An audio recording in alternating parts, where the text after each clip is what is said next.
Hi, I'm Dr. Charlie Liu. I'm a GP at Summertown Health Centre, and today I'm going to be talking to you about ear infections. This is a really common problem in childhood, and so hopefully this video will give parents a little bit of information about ear infections so you can know what signs to watch out for and also when to see your GP. There are two main types of ear infection that we're going to talk about, which are middle ear infections and outer ear infections, and they do present in slightly different ways. One of them is usually caused by a virus, and one of them is almost always caused by a bacteria, and obviously that means that one will need antibiotics and one won't. So hopefully by giving you a bit of information, you'll know when to see your GP and when those antibiotics are needed. So in order to help me out, I've done a not particularly good diagram of the ear.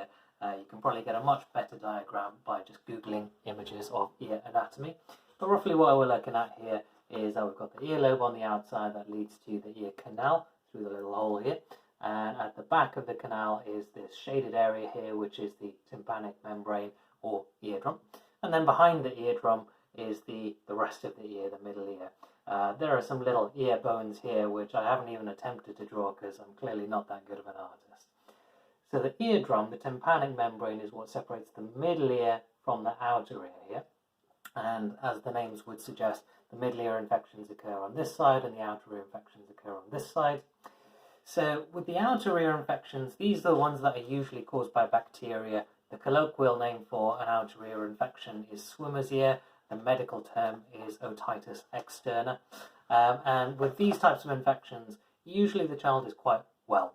So they don't usually have a fever, and they haven't typically had any cold-like symptoms beforehand. They just start to get some ear pain. And because the infection is on the outside of the ear, if you touch this area, or if you were to pull on the earlobe, that can usually be quite painful. This is almost always on one side. Sometimes it can be on both sides, particularly if your child has been swimming in some dirty water and got an infection that way. But it's typically on one side.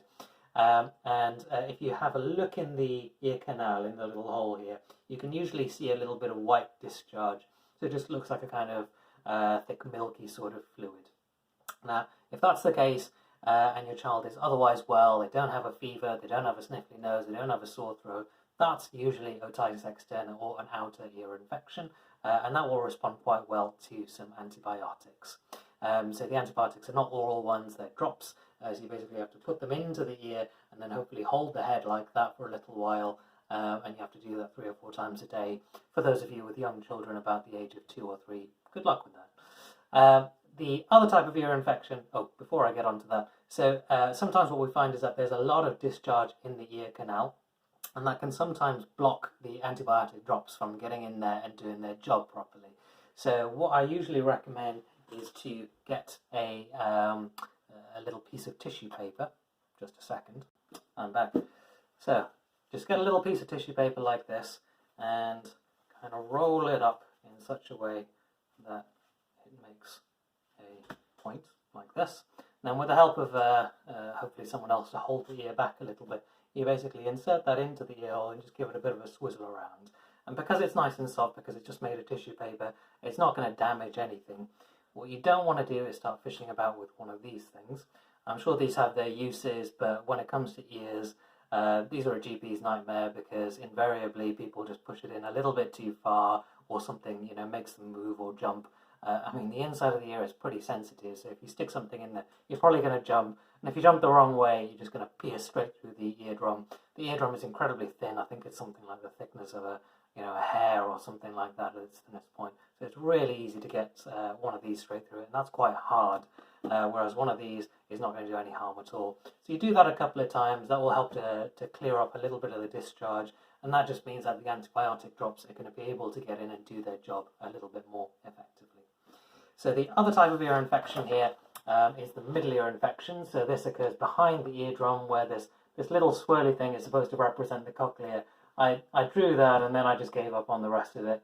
Basically what happens in a middle ear infection is it usually starts off with some kind of viral cold-like illness. So children will get a bit of a snuffly nose, sore throat, maybe a little bit of a cough, possibly a little bit of a fever for a few days, and they're generally just kind of gunky. Everything's snotty and sniffly, everything's gunked up. Now the back of the ear, the middle of the ear, is connected to the back of the throat by this thing called the eustachian tube. So if you've ever been up on an airplane and your ears have started to go muffly, and then you swallow or yawn and suddenly your ears kind of pop and you can hear again, that's because when you've yawned or swallowed, this tube sort of opens up and equalizes the pressure. Now, when children have a cold and they're full of snot, this tube here tends to get a bit inflamed and a bit filled up with the mucus, the gunk. And so when they yawn or they swallow, the air isn't travelling up and down here and equalising the pressure, which means the pressure is just building up here and here. And it's filling up with fluid, usually some kind of pus, and the pressure pushes on the eardrum and it can be quite painful. Now typically with middle ear infections, because there's gunk everywhere, it affects both ears. So the key signs that differentiate it are there's often a preceding cold of some kind, which there isn't with external ear infections. There is often both sides are involved at the same time. And if you kind of play with the earlobe here, it often won't be that painful because the problem is deeper inside and there's a pressure there. Whereas with the outer ear infections, if you were to do this, that will be quite painful for most people. So with the middle ear infections, because it's usually caused by a cold, and because the pain is caused by the pressure, actually they don't really respond to antibiotics in the majority of cases. I think there's something like 10 or 20% of middle ear infections can sometimes respond to an antibiotic, but the vast majority of the time we don't prescribe for it. So as a rough rule of thumb, I think most GPs will say if the fever has been present for more than 3 days, if the ear pain has been present for more than 3 days, we might start to consider antibiotics. But before that stage, we pretty much just say, give some Calpol, give some Nurofen, let's control the pain and get the pain better, but we probably won't prescribe any antibiotics before the 3-day stage. Now, the caveat to this is that there is a complication to middle ear infections. It's a very, very rare complication, so I think it's something like 1 in 1,000 cases of middle ear infections or less. And that complication is mastoiditis. If you're not sure exactly what the mastoid is, behind the ear here is a little hard bony lump. So it's a lump on the skull, and this is called the mastoid here. So the mastoid can sometimes get infected via the middle ear, and that can be a complication which can be quite nasty. So every day when your child has a middle ear infection, do give them a bit of a poke behind the ear. It's quite fun, but also if they yelp out and that's really starting to hurt, or if it starts to seem swollen, go see your GP straight away. Don't accept an appointment later in the week. Go and see them that same day, or go to A&E if that's not available. So, accepting mastoiditis, which I think I've only seen once in the last 7 years, middle ear infections are pretty benign and they usually get better by themselves.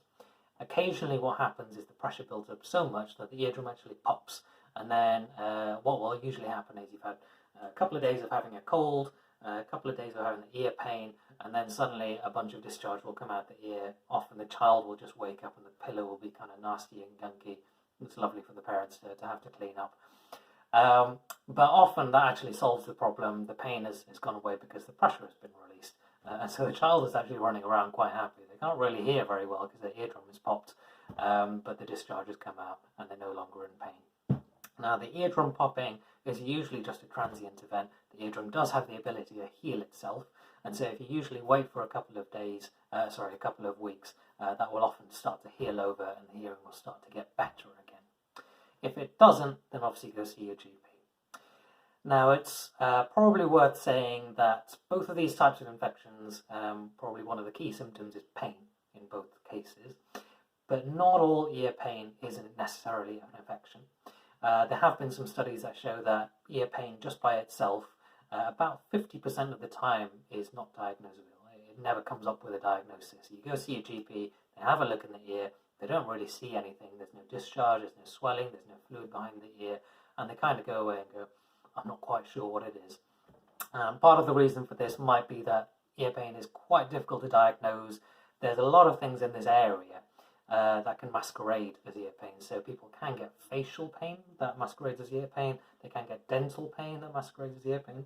They can get TMJ pain, the temporomandibular joint at the top of the jaw here, or even types of headaches that can masquerade as ear pain. And so ear pain is not necessarily an infection in every case. If you're not 100% sure, of course, go see your GP. But if you're fairly sure that something is a middle ear infection because your child has had a cold for a few days, they've had a fever for a few days, and then some ear pain for a few days on both sides, but they're otherwise pretty well looking, that's usually a middle ear infection, and you often don't need to see your GP about that. You can just wait it out for a few days. If it lasts longer than a week, that's probably the point at which to go see your GP. Well, I hope that's been helpful for you, and hopefully that will help you to make some decisions in the future about when your child complains of that. All right, have a very nice day.